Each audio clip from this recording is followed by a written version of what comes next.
Hannibal is a U.S. television series based on the books Red Dragon and Silence of the Lambs by Thomas Harris. In the series, the audience follows Will Graham, a mentally ill FBI consultant who profiles notorious serial killers. Graham is described as having a cocktail of mental illnesses with an empathetic personality, which allows him to get inside the killer's head and reconstruct the crime scene in his own mind. The other characters in the show often describe Graham as being on the spectrum, but as the show progresses, it becomes clear that he is not autistic because he displays extreme cognitive empathy, which is a trait that autistic people usually struggle with. Because of his extreme empathy, the cases Graham works on begin to take a toll on him. He becomes detached, disturbed, and haunted by the killers he has begun to identify with. Putting himself in their shoes and imagining their bloodlust begins to result in hallucinations and delusions. Jack Crawford, head of the FBI Behavioral Science Unit, becomes worried that Will, his best asset in solving these crimes, is beginning to unravel. He seeks the help of renowned psychiatrist Hannibal Lecter to psychoanalyze Graham and guide his mental health in therapy sessions. As Hannibal worms his way deeper into the FBI and develops an obsessive fascination with Graham, the audience begins to understand that his motives are more sinister than they once appeared.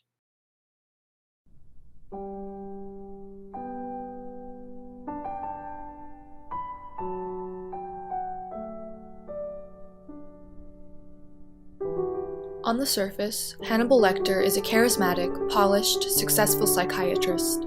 He has exquisite taste and an air of elegance and class to him. He prefers his own company the most, but on occasion enjoys having guests for dinner parties.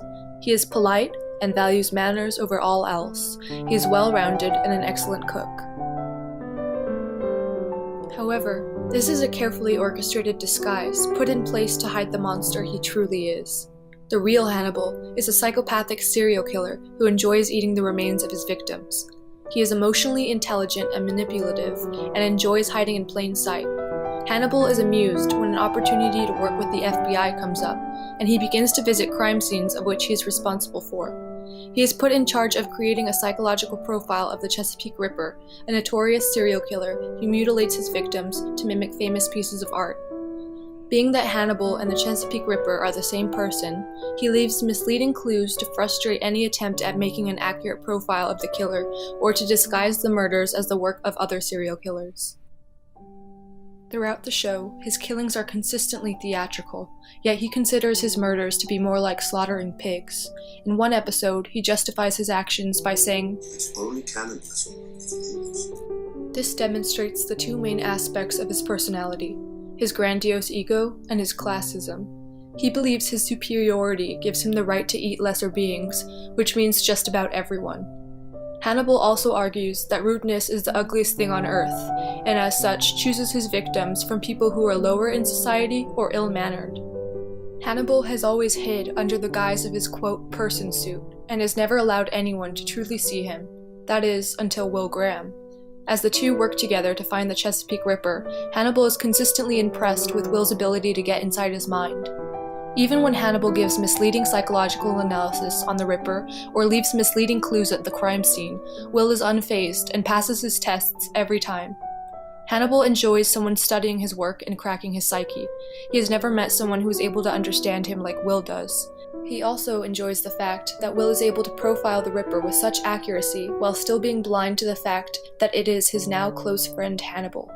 Although Hannibal desires a friendship with Will, he frequently manipulates and gaslights him. He studies Will and uses him as a pawn more than a friend. He longs for emotional intimacy, but is unable to ever have it in a healthy way. As Will gets closer to the dark truth about Hannibal, Hannibal has already begun the process of framing him for his own murders. Hannibal enjoys playing the long game, and eventually convinces both Will and the Bureau that he is mentally ill. For much of the show, Will experiences hallucinations and blackouts, but assume they are a result of getting too close to the killers in his mind.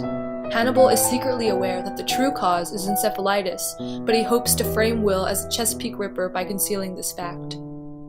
He is successful for a while, having Will arrested and sent to an institution, but after the FBI realizes that Will is, quote, not the intelligent psychopath they're looking for, he is released and soon comes to the realization that it was Hannibal all along. After many futile attempts to get the Bureau to arrest Hannibal as the Chesapeake Ripper, they finally gather enough evidence to convince them. The police begin to close in on Hannibal, but Will makes the decision to warn his friend of his fate. This brings about the climax of the first season, and in my opinion, one of the most powerful scenes of the entire series. You were supposed to leave.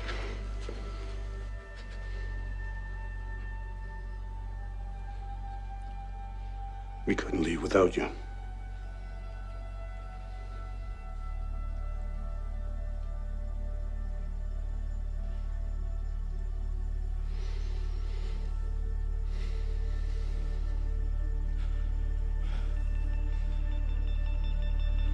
Hold on. Hold on.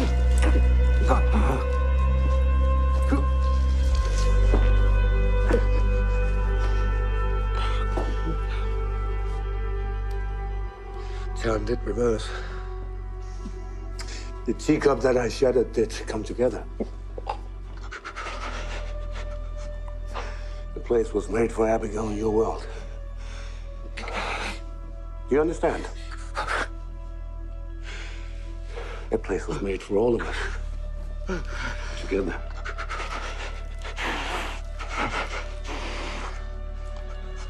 I wanted to surprise you. And you wanted to surprise me.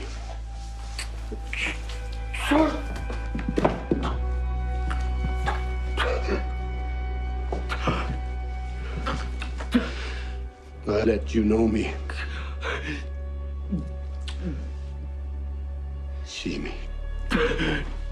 I gave you a rare gift. But you didn't want it. Didn't I?